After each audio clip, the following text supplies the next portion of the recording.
Ah, a choice of an avid gun collector. It's a nice gun, stranger. The Red-9 is a mid-game handgun in Resident Evil 4.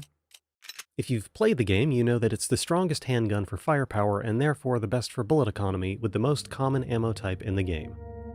It's supposed to be superseded by the Blacktail for superior handling and fire rate, but the majority of players I know never trade up.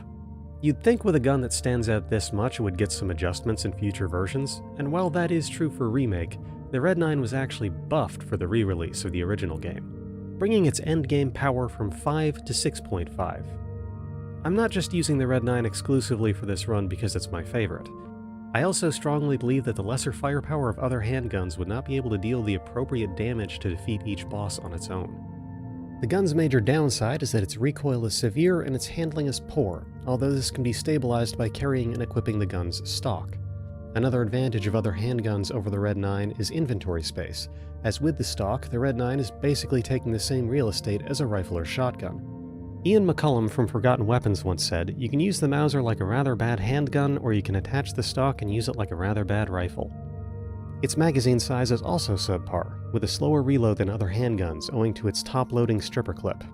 Guns like the TMP and Blacktail with superior fire rate, handling, and ammo capacity are allegedly superior owing to their ability to cause stun effects and create windows for roundhouse kicks and suplexes. Shotguns are important to create breathing room and escape from clusters of enemies due to having a wide knockback cone, and rifles and magnums are the gun of choice for fighting bosses with ridiculous amounts of health. And I'll be foregoing all of those advantages today. The game's dynamic loot system tends to favor dropping handgun ammo when the player is doing poorly or running short on supplies, which is what I believe will make this run possible. A similar weapon-restricted run for shotguns would almost definitely run too short of ammo to meaningfully complete the game. For the purposes of this run, I'll be restricted to the following stipulations. Red-9 is the only equipable weapon I can use. New game, fresh save with no bonus health or money. No speedrunning glitches. The gun will be unmodified in any way until said mods become available for purchase. This includes the stock. The knife is fine for QTEs and opening containers, but I won't use it to attack enemies, since the knife isn't even an inventory item and you can't get rid of it. I will attempt, and fail, to parry incoming projectiles with it, just because that makes for good television. A rule I'll carry forward to my remake run. No grenades. This one is particularly hard to deal with, since a run without flash grenades means I'll be facing all sort of lethal beasties without using their hard counter. I'll be using a trainer to hack the gun in from the start, so I expect the game will be easier than normal to start and then immediately harder once I reach the point where I should have the shotgun. Good luck. Leon Hunnigan. Ashley Graham. President. See you later. Following the opening cutscene, I open up the trainer and the game immediately crashes. So that's a good start. An extended period of technical difficulties later, and we're back in business. I had to patch the exe file at least twice to get to this point, and I'm still not really sure what I did in the trainer's inventory screen to get it to actually work, but I'll take what I can get. I'm actually already down 10 handgun rounds, since the basic handgun comes fully loaded, but you're going to see very quickly that the scarcity of handgun rounds in this game is greatly exaggerated. I wasn't too scared about the village survival section, but it gave me a good run for my money. The game contains a dynamic difficulty system which tunes down the enemy aggressiveness and spawns and tunes up the ammo availability after you suffer multiple deaths. The village section is designed to kill the player at least once before becoming a surmountable obstacle for a casual player going through the first time. Honestly, excellent design decision. Village Trip 1 is an incredibly memorable and a real tone setter for the rest of the game. Getting your head cut off a few times is almost a rite of passage, but the dynamic difficulty ensures that a player will eventually triumph after having experienced exactly how much this game can throw at them.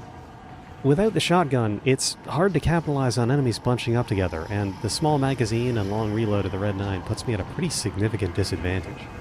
There's really not much I can do to stop Dr. Salvador in his tracks, so I adopt hit-and-run strategies and manage to squeak the timer without dying, or using too many resources. Between the blue medallions and attempting to get instant kills on the dynamite Ganados, it quickly becomes apparent that the handling on the stockless Red-9 is simply too awful to consider the kind of high-skill, flashy techniques that I've cultivated over the years. And instead we'll have to brute force my way through with body shots and cowardice. Once I get myself infected and wake up without my beloved jacket, the game begins in earnest. I was tempted to use the trainer to give myself the coat back for the rest of the run, but the damn thing is pretty clunky and was causing more crashes than I was comfortable with. Plus, I know from experience it tends to cause texture glitches in cutscenes. I immediately sell the shotgun along with everything else cluttering up my inventory and head back into the area. This area is more difficult to deal with in Remake, but it can be deceptively challenging here too. When you get too close to the exit door, the game spawns in several dozen enemies to chase you in what is probably the most egregious clown car logic in the whole game, and this is the first time I run out of ammo. Normally, running out of handgun ammo isn't too bad because the dynamic difficulty starts spawning ridiculous amounts of ammo out of breakable containers, once it detects that you've run dry, which is the main reason why I've stipulated that I can use my knife to open containers. Unfortunately, I was not forward-thinking and therefore did not leave any destructibles to recover ammo from. Not to worry though, I know where the puzzle pieces are so I can just juke my way through and escape unharmed. Relatively, at least. Once I get into the next area, the Intensity Director drops me 30 handgun ammo as an apology, and we're good to go. Actually, the Intensity Director is from Dead Space, but they took the concept, along with every other part of the design, from RE4 as inspiration. All I can say is that I wish more games stole great ideas from each other, and Dead Space's one gun run is actually what gave me the idea for this run. In the hallway with that one guy who always tries to throw axes, I get too focused on trying to parry the projectiles and make a fool of myself. I then hoist the ambush by its own petard, and this damn bear trap is the only one in the whole game that regularly gets me. Oh, sup? I have to kill you now. I'm not doing too well for health, but thankfully I know that lunch is literally right around the corner.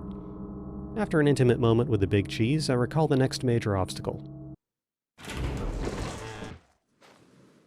We meet again, old friend. Dr. Salvador's instant kill attack, mixed with my lack of ability to knock him back with a shotgun, means that I can't really hope to contend with him.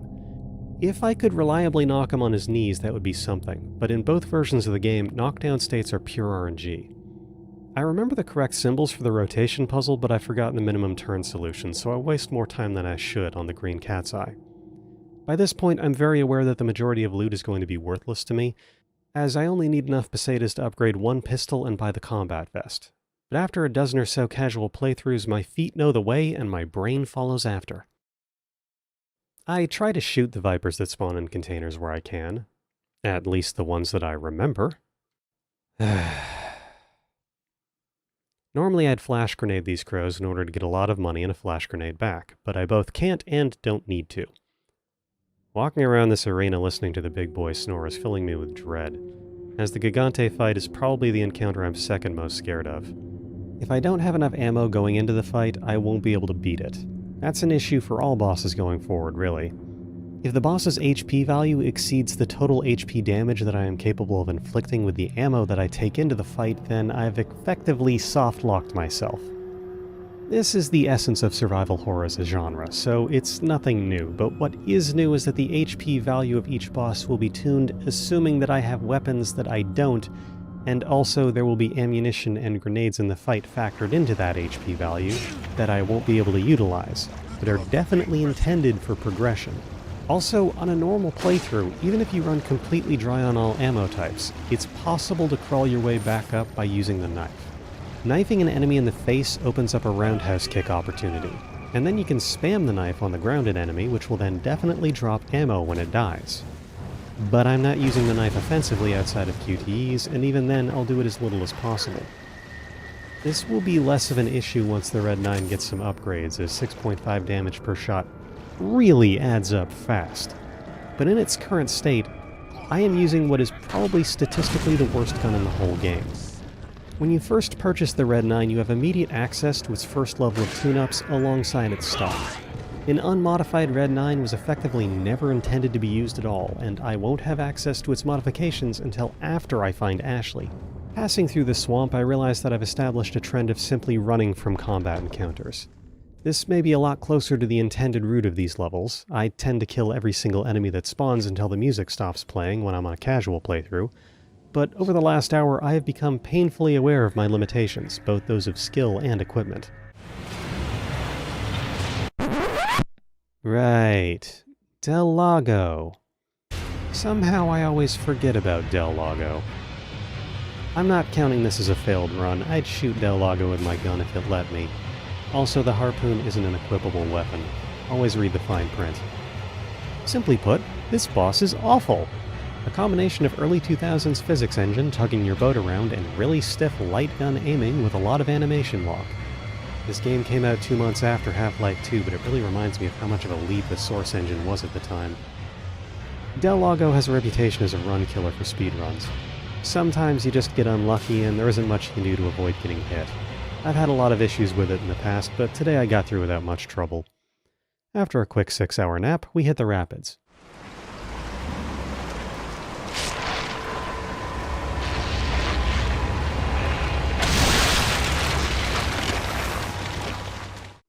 Jeez, buddy, you should get that looked at.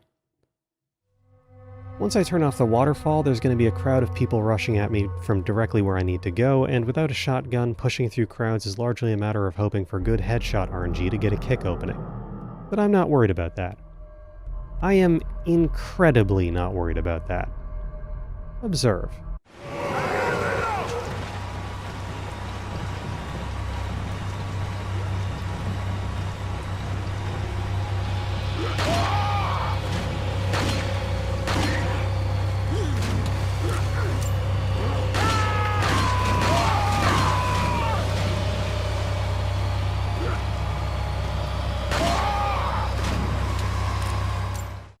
Works every time. And here we go, the big man himself.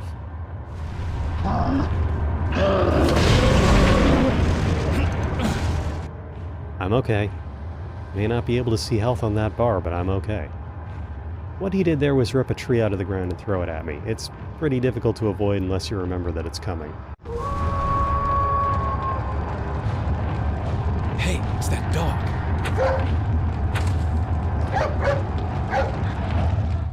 After scarfing down about 60 pounds of largemouth, I muddle my way through and manage to make the final shot in the parasite with the Red-9, just for good measure. Now I'm feeling pretty confident. The church is just over the bend, and once I'm out of there, I can finally get the stock from the merchant. And then I remember the dogs. The tentacle dogs are what I would charitably describe as shotgun bait, and they are very lethal. So I back my ass up and juke past them using the jump gap. Nobody's paying me to put up with that shit. I mean, nobody's paying me in general. You ever wonder what kind of compensation package Leon gets from the Secret Service for going through with this mission? I think about that all the time. It's 2005, so I bet he gets like a fat $100K a year with health and dental and 4 weeks vacation. I bet that puts him in the top % of military payrolls, too. In order to reach Ashley, I must utilize the Grog Strongjaw skill set in order to recognize shapes and colors. What is going on with that chandelier? Between that and the fact that I can see that they just put a veil of poorly rendered shadow over Sadler's face, makes me briefly curse emulation bugs. Then I remember that I'm playing the official PC client. Seriously, this is what this is supposed to look like. All I did was install the patch that enabled 4 GB of RAM to be used. Excuse me, folks. Cursed with muscle memory from Remake, I keep pressing Y to open the attaché case, and that brings up the map instead. You might see it a lot in combat. I guess it's a big compliment for Remake that it occupies a similar enough space in my brain for me to confuse the two. Ah, the Red-9, my beloved. Finally I can use you as God intended. Well, not God, Shinji Mikami. Same thing. You don't spend much time with the game with Ashley in tow, and for the most part whenever combat is heavy you can shove her in a dumpster, but there's a few jaunts around that will make me nervous, and Village Trip 3 is one of them. I'm definitely not looking forward to the water room. I don't think anyone looks forward to the water room, but if it's too much to handle, there's some secret tech I can pull out of my pocket. Right now, I am on Red Cloud 9. I've got the stock, my capacity and firepower is up, I'm comfy, I am unbothered, I am moisturized by the atmospheric rain. The gang is all here. What could go wrong? Leon, chopper. Great. Chopper. Got it. Cabin! Leon! Ballistic. Rude! Cool. It's game time. Right. The cabin. I'm not really sure blockading the windows with the shelves actually accomplishes anything in the long run. The timer is definitely based on kills. Without a shotgun in these tight quarters, I have to rely on kicks for breathing room. Knowing the way the game works, I know that I can run between floors because only so many enemies can spawn in at once, and there won't be any on the floor that I'm not currently on because there aren't enough resources in the buffer to actually flood the place. By playing it lame and relying on Luis to draw aggro and even kill a few enemies, I can... get one shot from green by a Plagas guillotine. Well, I never said it would be deathless. So here's the issue. Plagas guillotines are basically death within a 5-foot radius, and the cabin is designed to spawn about 2 of them at all times continuously. In a casual playthrough, I save about 5 flash grenades to instant kill them whenever they sprout. Flash grenades instantly kill most Plagas bugs, something I didn't know about until about my 3rd playthrough. This death will drop the difficulty curve a bit, I think, but consider me humbled. You can actually kick Plagas bursters if you're careful, but there's a solid chance of them getting a free hit on you. The bug isn't stunned by head or knee shots. It's effectively a separate entity. Getting grabbed by a normal Ganado is actually a pretty good thing to happen, all things considered. The damage is minimal and it causes a stun in the area so you can escape. There's a few places where I'm going to eat an attack on purpose just to get through. Weapon attacks are the real kicker. I chose the Gigante for the split paths, and I'm not doing both paths. I got really lucky with Ashley not getting instant kill by Gigante, and I managed to slip through, only wasting most of my healing supplies. Still, I really don't think I could have managed the Bella twins. In the GameCube version of the game, this gondola causes Ashley's ballistics to flop around like you just dropped a bowling ball in a waterbed. It's still there if you look really close, and I certainly do. Don't judge me. Time for the Barnhouse Brawl. Mendez isn't as bad as you'd think. The verticality of the fight makes his AI pretty easy to manipulate. His difficulty mostly comes from the stiffness of the movement controls, allowing him to get a free hit on you while he's off-screen. The main problem is chip damage. I can avoid all the really deadly attacks, but he's got a lot of minor attacks that are just gonna nickel and dime me to death. There's not much health in the room, and the tank's pretty empty after wrestling with the giant. I almost take a second death here, but clutch it out at the last round in the magazine.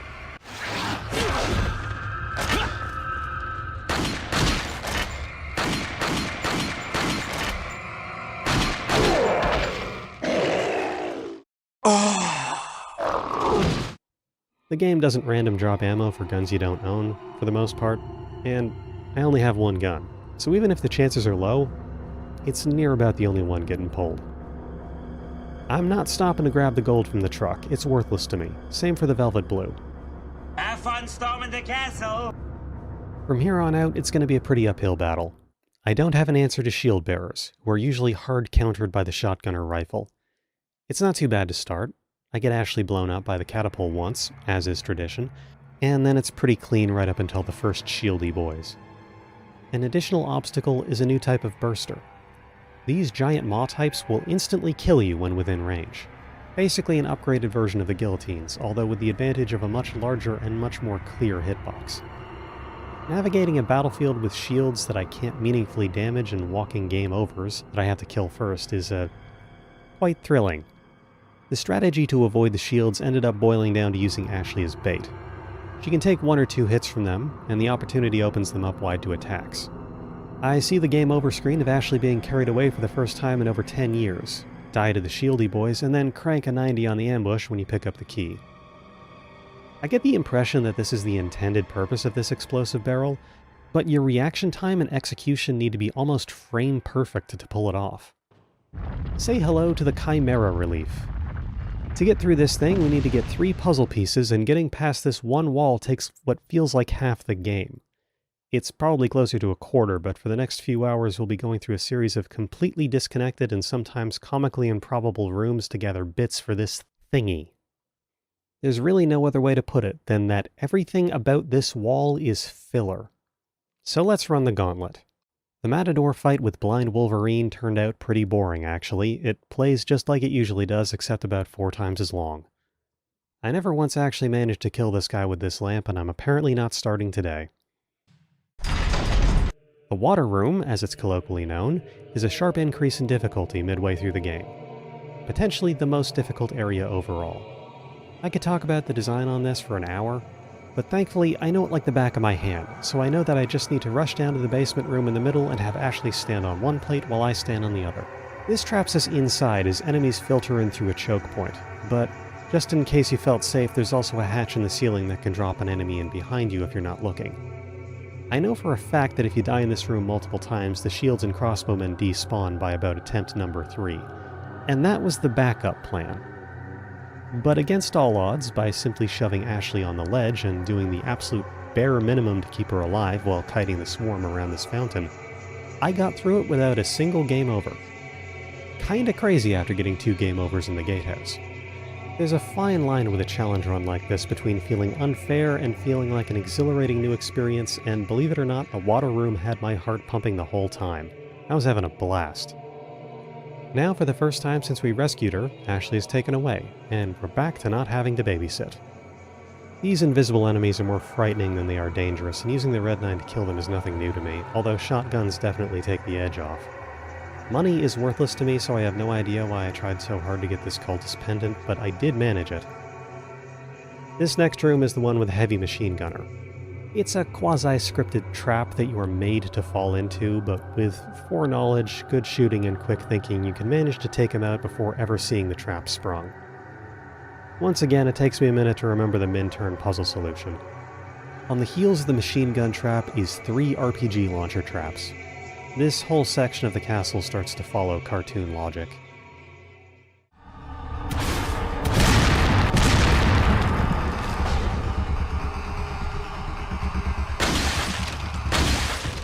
Talk about a glass jaw. The broken butterfly's behind that door, but I won't be coming back for it with Ashley for obvious reasons.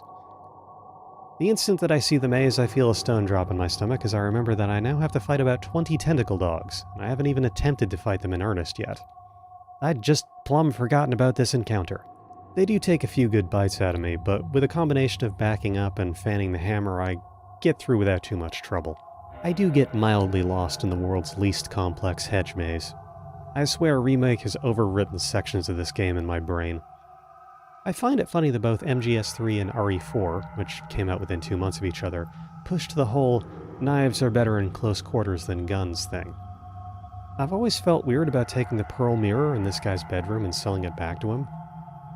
This next room is patently unfair. Even if you are aware that the chest in the middle is trapped, you'll get magically sucked into its gravity well and locked in the cage for 3 minutes with Bonesaw. Once I'm out, I make the worst mistake I've ever made and trap myself in the shooting gallery and decide to eat an attack to damage boost my way out. In the next room, I'm accosted by 3 shield bearers at the same time, and I still haven't quite figured these guys out. They won't drop their shield to come down the ladder, but I can push past them, so we're in a stalemate. Eventually, I just decide to sacrifice my ammo and whittle them down. I take the rocket launcher, which I will later throw away, don't worry, and continue on. It's best to shoot Ashley's restraints from the feet upwards.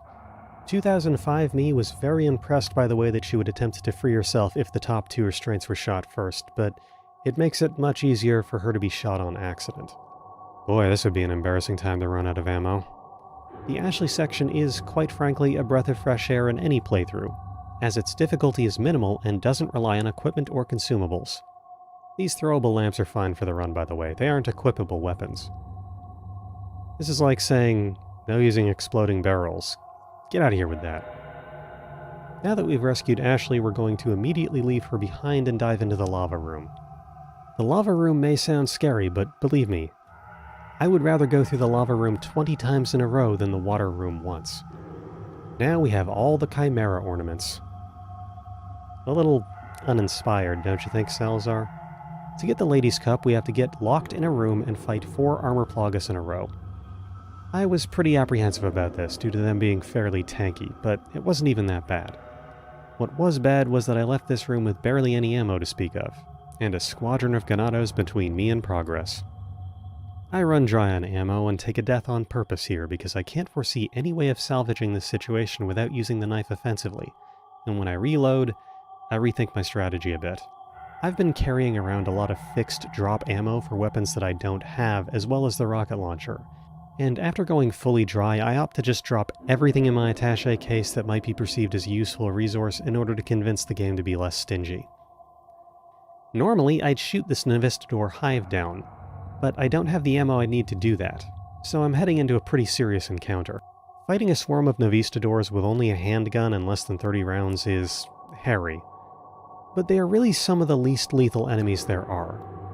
I opt not to upgrade the capacity on the Red-9 for the moment, as my magazine was full and upgrading capacity provides a full clip. And yes, it is a clip for the Red-9. The Red-9 uses clips, not magazines, Stripper clips, to be precise. Okay, so now I have to work my way through a wall of these shield guys. It's at this moment that I finally figure out how to deal with them. Shoot the bottom left quadrant of the shield and then spam fire on the knee. I think these are some of the last shield enemies with wooden destructible shields, so this knowledge is now worthless. Also, I think this is only possible now because of the power upgrades I've gotten. Okay. So remember when I said that Gigante was the second most dreaded encounter in the game for me? Well, the first most dreaded is this room. It's always this room. It's worse than the water room.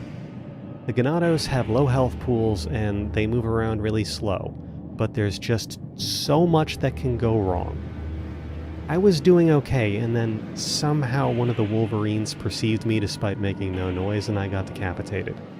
Second try, and I honestly don't modify my strategy at all and make it through. I'm pretty sure this is the dynamic difficulty kicking in. You aren't intended to win this room on the first try.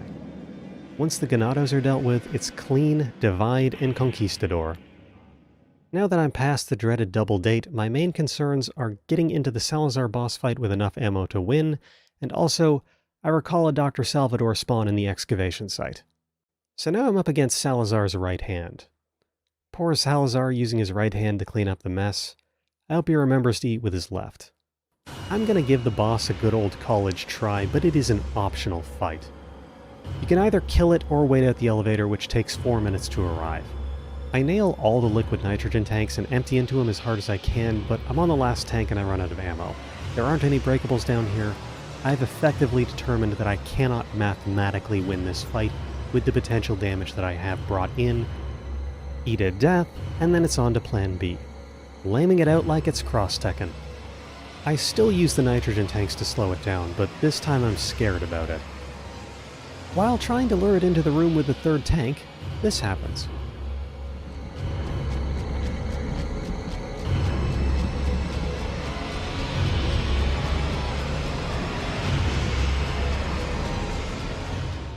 It's incredibly menacing, but he's completely stuck, and as long as I don't move from this spot, I can just wait out the timer.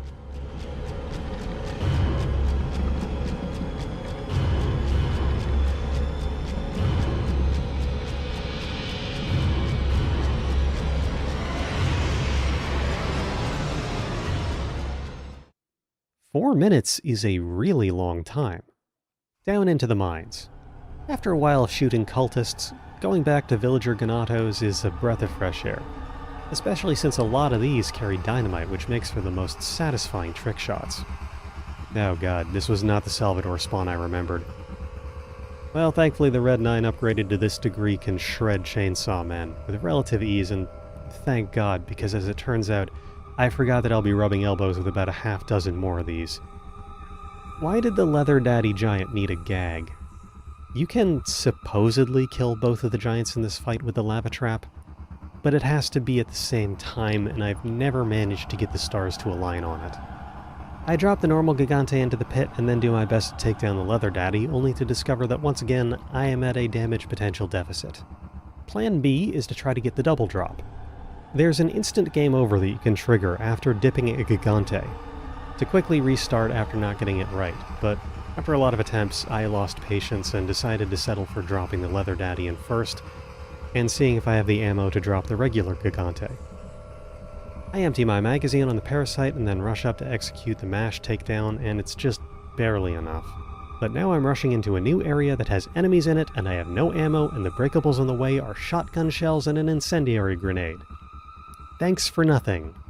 What follows is an absolutely hair-raising but also excellent demonstration of the dynamic loot system.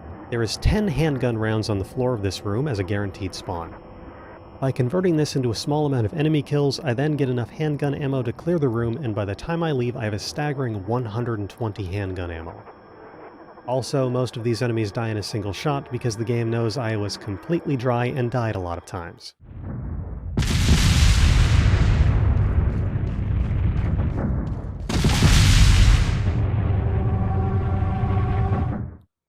I forgot about the lever. We get another power upgrade for the Red-9 here, and the difference is apparent as these Ganados in the courtyard all begin to explode. This may be an effect of my repeated deaths keeping the difficulty low. Now here's the Salvador spawn I remember.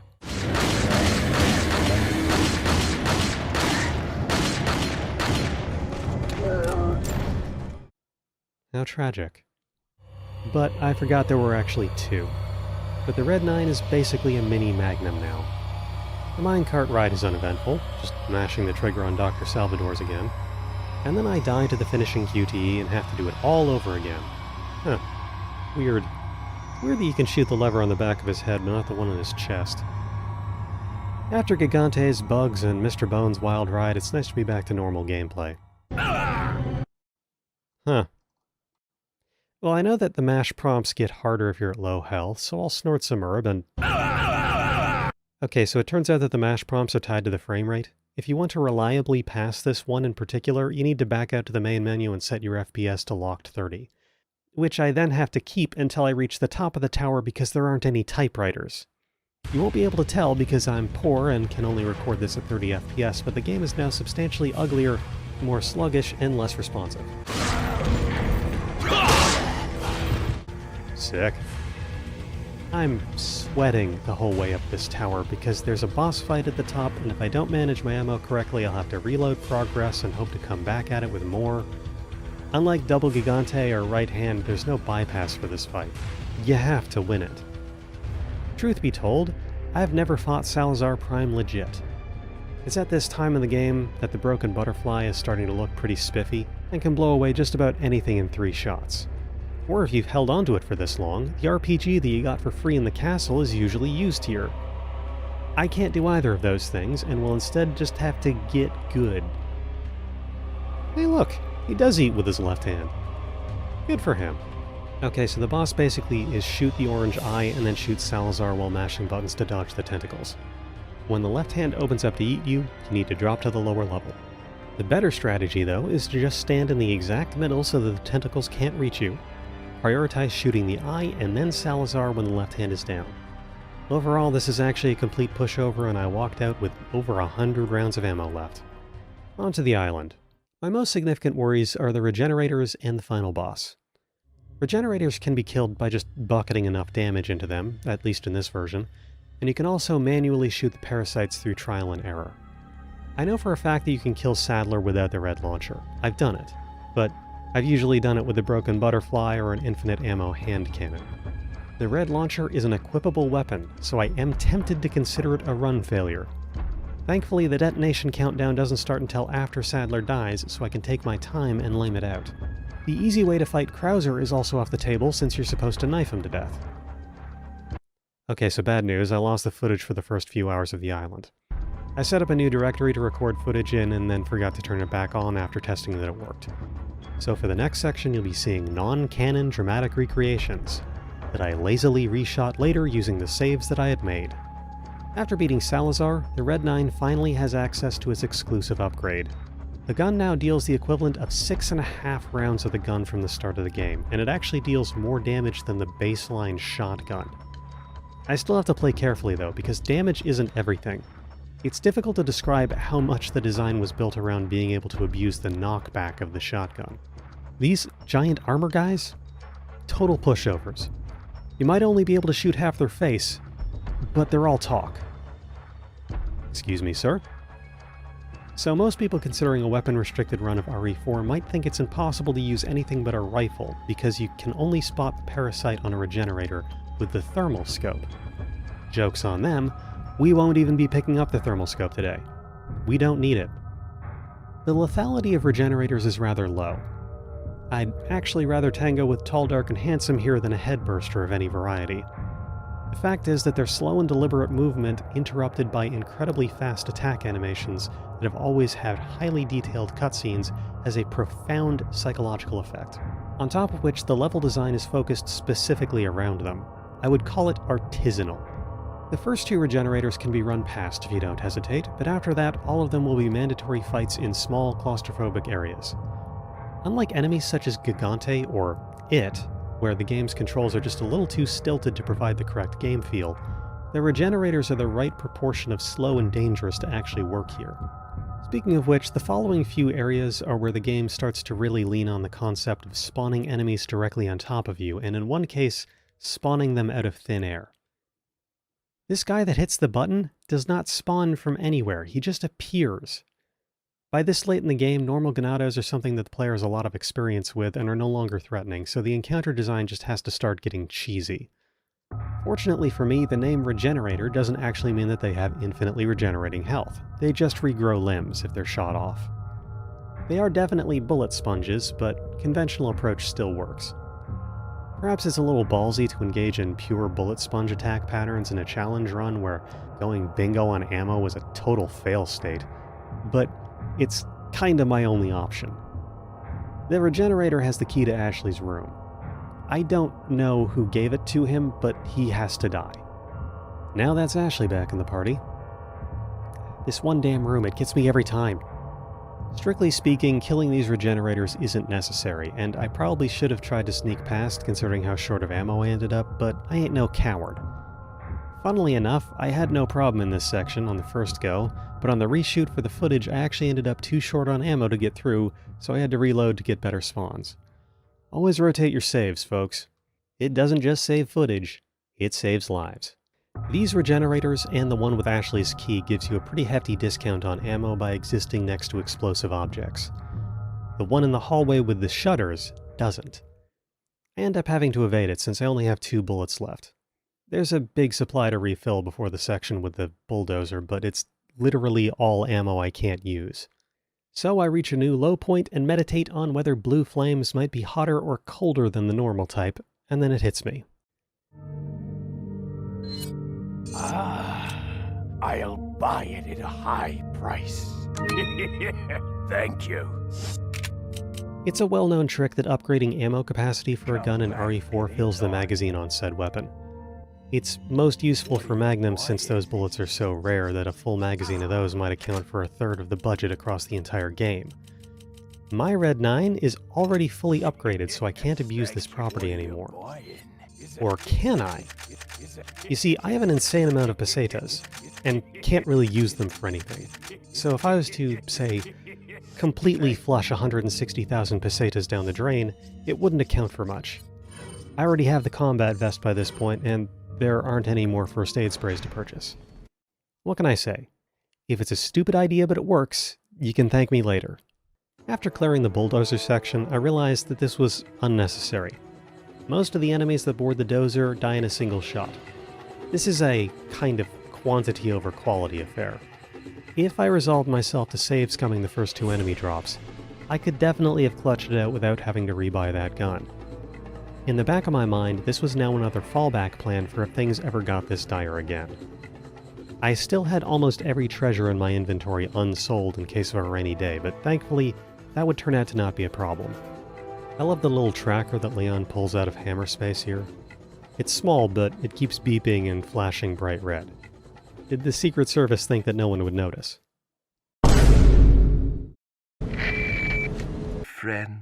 Wonderful. Thank you. It. Oh, fun.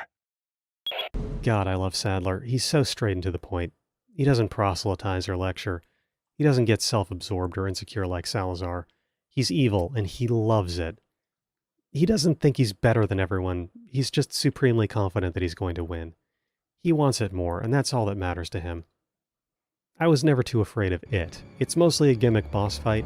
Funnily enough, it becomes less deadly once it's evolved into its second form, as that's the form that you actually have to fight rather than the one that's supposed to get free damage on you in confined spaces. Oh look, a boss fountain.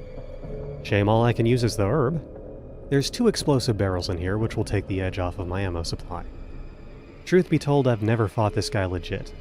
You're meant to have a fully upgraded Butterfly or Killer 7, so you wave your wand and he falls over. I kinda like the chase camera in the first half of this fight. Unfortunately, past a certain damage threshold, it gets angry and spends most of its time underground where you can't damage it.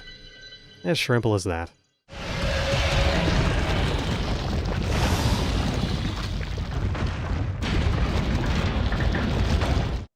Okay, we're back to the canon timeline. Real footage of me enjoying myself, rather than angrily speedrunning it in sections because I screwed up. I didn't keep track of how many deaths I had since Salazar, but it was a lot, probably at least 10. Krauser is very intimidating, but mostly he's best at stalling tactics. His up-close attacks and faster lateral movement are intentionally designed to subvert the player's limited aiming and movement ability. I'm not even sure the game allows for your gun to move fast enough to track him. Very anime. The knife has a wide arc, which is how the player is meant to counter. Knife attacks against him are buffed to support this. Of no help to me here, but something to keep in mind for your own playthrough. It's not too bad. I've done this at least a dozen times before with similar tactics. Shotguns don't really help against him anyways. He's surprisingly weak to baiting a knife attack and then backing up. Likely an intended strategy. You can't meaningfully harm him before the tower showdown, so I don't waste bullets once I see the flash grenade come out.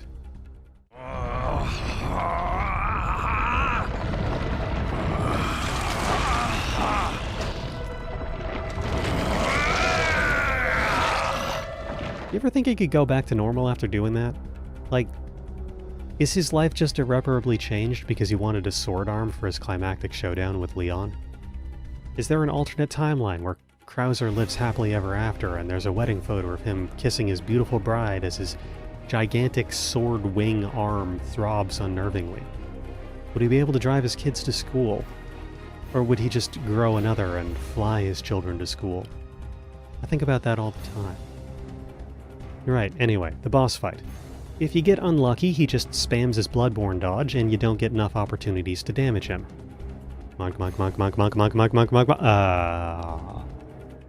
That's okay. I'm confident. See? Not a skill issue. Luck issue.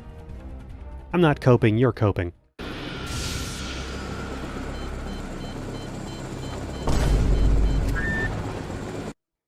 I like the concept of an attack helicopter sneaking up on someone. I've lived near airports my whole life. You can hear a lightweight helicopter from like 5 miles away. The mic section isn't as fun as you remember when you were a kid. It's kinda on rails, you have to wait around a lot. The end section gives me PTSD flashbacks to my hard mode S Plus run in Remake. I never did get the cat ears. I'm told that Professional is paradoxically easier than Hardcore. It's been a while since I've touched it. Does that always kill that guy, or did I just get the magic pixel?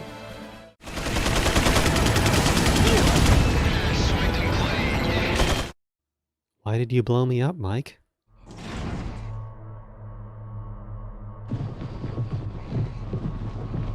You vibin'? There's a regenerator in this room that I forgot I totally don't need to kill, but I did it anyways. The bag can live. It didn't hurt nobody. I recall this next fortified area being the last combat encounter prior to the final boss. I recall incorrectly, but for the rest of the fight I'll be very strategic about breakables and ammo consumption. I preferably want to enter Sadler's fight with at least 200 handgun rounds. Seems like the right amount to have, and it's also about the most I've ever been able to convince the game to give me. There's only a few more grunts in the hallway to the radiation therapy chamber, and one of them drops ammo, so it all shakes out. I take a quick count, and I'm not sure if 180 handgun rounds is going to cut it, but it's going to have to do. It's really worrying that this surgical display has a life stat that is rapidly decreasing. I thought that it was the Plagas health, but when the bug dissolves, it's back up to 100%. I do one last sniff around for supplies, and this is what I'm left at. 185 handgun rounds, 3 mixed herb full heals, and 1 green-yellow mixed herb. Going into the final boss with this much empty space in my attaché case is really demoralizing. I settle in for a nice long one. I was prepared to spend the whole night on this fight if necessary. I know for sure that I can trigger the red launcher to spawn, but I will do everything I can to avoid using it. I'm not even going to use the QTE to stab the eyeball. When it comes to freebie damage, we can hit him with steel girders twice, and there's 2 explosive barrels. From there, I can shoot his 4 giant eyes to create a damage window on the main eye. The first few cycles, I don't realize that you can shoot the main eye multiple times per damage window, which probably ended up costing me a lot of ammo. Once I'm out of explosives and eyeballs, I just start laying into the torso, and then I remember the girders. Nice game design putting this healing item right next to it so that I have to basically trip over the girder prompt to heal myself. The first girder triggers the red launcher spawn, and at this point I have about 100 shots left. But I have no idea how deep that health bar goes now that I'm going beyond the intended victory state of the boss. All I can really do is trigger the last girder and lay into the torso, hoping that it actually deals real damage. I run completely out of healing supplies, and I'm down to my last full clip, and then...